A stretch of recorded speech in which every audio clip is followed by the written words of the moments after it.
Quando nós falamos no desenvolvimento humano, né, principalmente no momento atual, nós percebemos assim como hoje o ser humano está se comportando, né?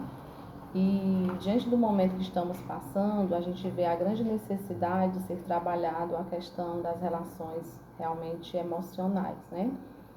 E aí, quando a gente passa do pressuposto, quando nós falamos sobre o desenvolvimento humano, o desenvolvimento da aprendizagem, né? Nós somos seres que nascemos, né? Crescemos e realmente morremos, né?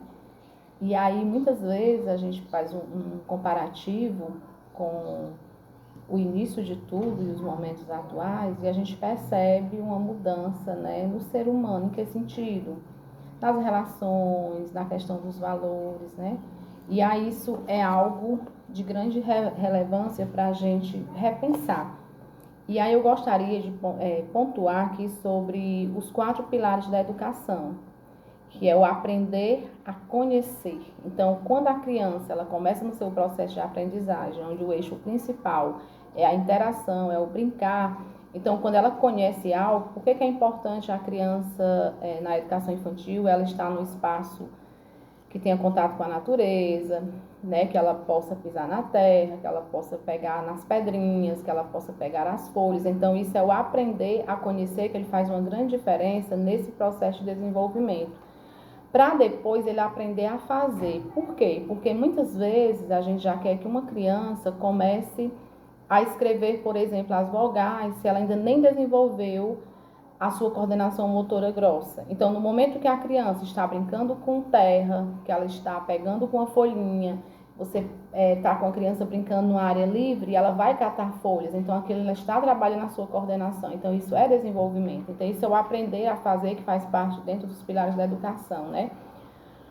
O aprender a conviver, que é algo de grande relevância, ou seja, muitas vezes a gente percebe que existe hoje no momento atual técnicos, mas muitas vezes pessoas que têm uma grande dificuldade de conviver. Por quê? Porque essas relações interpessoais, essa relação, ela deixou de ser trabalhada. Então a criança lá quando é pequenininha, que é normal ela ter o egocentrismo, é super interessante ser trabalhado esse egocentrismo no período correto, né? Então, quando você trabalha no período correto, automaticamente ela vai se envolver uma pessoa sem ser uma pessoa egocêntrica, sem ser uma pessoa egoísta. E aí, aproveita esse momento da questão do aprender a conviver para a gente pontuar também a questão do limite na formação do ser humano, né? Então, a psicologia diz que 50% do limite que nós damos à criança deve ser dado até os seus 5 anos. Os outros 50% até os 10 anos. Então, daí, por que a gente vê, às vezes, tanto adulto que é impulsivo, adulto que não sabe, não respeita o direito do outro, né? Tudo ele acha que ele é o centro de tudo. E muitas vezes vem as dificuldades nas relações. Por quê? Porque essa falta de limite foi trabalhada, deixou de ser trabalhada desde a sua infância, né? Então a gente precisa ter esse cuidado de trabalhar o ser humano fase por fase. Então cada fase é muito interessante ser trabalhada dentro das suas peculiaridades. Eu, enquanto pedagoga e enquanto psicopedagoga, eu sou, como mãe, né? Até eu costumo dizer que o meu filho, que hoje tem 18 anos, né? Eu digo que ele foi meu laboratório da época da psicopedagogia, porque tudo que se dizia na prática, eu trabalhava com ele na questão da prática, né?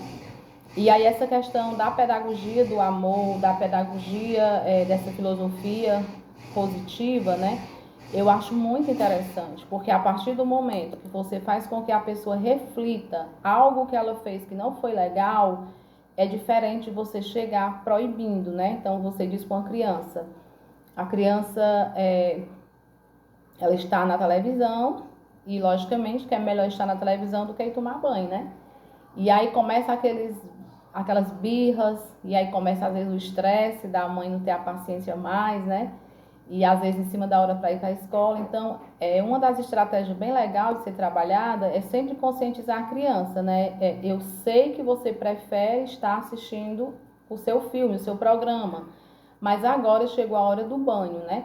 Então, você ter essa consciência de sempre estar no diálogo. Então, o diálogo, a reflexão, ele faz com que o ser humano perceba, né? Perceba as suas dificuldades, perceba o que você precisa crescer. Então, dentro desse pilar do conviver, a gente tem que ter todo um cuidado desde a educação infantil, né? Para essa questão do saber conviver. Para depois a gente chegar no último pilar, que é o aprender a ser, né? Então, o aprender a ser, ele vai terminar de formar essa personalidade dentro do ciclo vital lá na sua adolescência. Então, a criança, ela tem o que predomina para ela? O pai, a professora, né?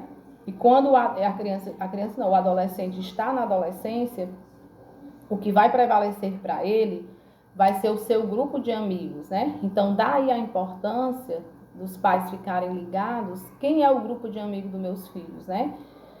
Então, nessa idade, o que vai prevalecer muito para ele são os amigos. Então, a gente precisa ter esse cuidado, né, de saber com quem os nossos filhos andam. Porque nessa idade, o que realmente pesa muito é a questão da amizade, nessa idade, né, da adolescência. E por que é importante? Porque é na adolescência que ele vai terminar de formar a sua personalidade para entrar realmente na sua vida adulta. Então, a gente precisa ter esse cuidado, esse olhar bem diferenciado, para que possa serem trabalhadas habilidades, né, que a gente percebe que ainda não estão como deveria estarem, né? E sempre de uma forma, através do diálogo, através da tomada de consciência, né? Uma coisa que me deixa, às vezes, muito entristecida é quando eu vejo na educação infantil alguns profissionais falarem ainda o cantinho do pensamento, né? Então, a criança, ela não sabe se defender. E aí, isso para a criança é uma exclusão. Então, isso vai levar um gancho para a vida dela muito desagradável. Então, no momento que você senta à altura dela e você conversa com ela e você diz que ela não deve fazer aquilo, né? Que aquilo não foi legal e tal, então você vai ter um resultado bem mais interessante. Ah, professora, mas a criança, às vezes, você fala e ela não lhe obedece. Concordo. Você vai falar 5, você vai falar 10, você vai falar 15, você vai falar 20 vezes, 50 vezes, né? Mas o papel do educador nessa formação mesmo é o preparar e o conversar, tanto o educador como a família, né? Tá lá o Estatuto da Criança, a primeira obrigação é de quem? Da família, né? Então, a gente precisa ter esse cuidado nesse desenvolvimento humano, né? E aí, para que ele possa envelhecer de uma forma saudável, né? De uma forma tranquila, de uma forma equilibrada. Por que temos tantos adultos também, às vezes, com a sua questão emocional desequilibrada, gente? Eu costumo dizer que a gente tem que ter muito cuidado desde a educação infantil, né? Onde nossos filhos estão estudando, com quem nossos filhos estão, porque a primeira infância, dentro do desenvolvimento da aprendizagem, ela vai fazer uma diferença muito grande, né? Então, às vezes, me preocupo quando eu vejo algumas escolas, né, que não tem esse cuidado que com relação a essa formação de uma forma integral, né? Às vezes a gente percebe, né? A gente percebe de uma forma geral que precisa ter esse cuidado. A gente percebe que já teve um avanço muito grande nessa questão da educação infantil, né? Antigamente que eu digo talvez aí umas 3 décadas atrás, o que se colocava para ser professor de educação infantil? Aqueles professores já de mais idade, aqueles que não tinham uma formação melhor, né? Isso já mudou. Então, hoje, os melhores professores estão na educação infantil, né?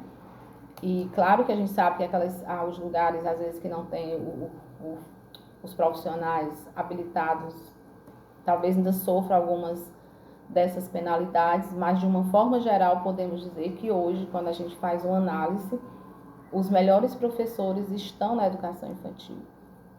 Deve estar na educação infantil, né? E quando você pega escolas renomadas de educação infantil, os professores realmente, aí a gente pode dizer que são os melhores, né? Que estão lá porque é a idade que precisa de um cuidado maior. Então, essa questão do desenvolvimento da aprendizagem é nunca esquecer que é um todo, né? Ele é um todo e que o ser o ser humano ele é um ser social, então ele não pode viver de forma diferenciada.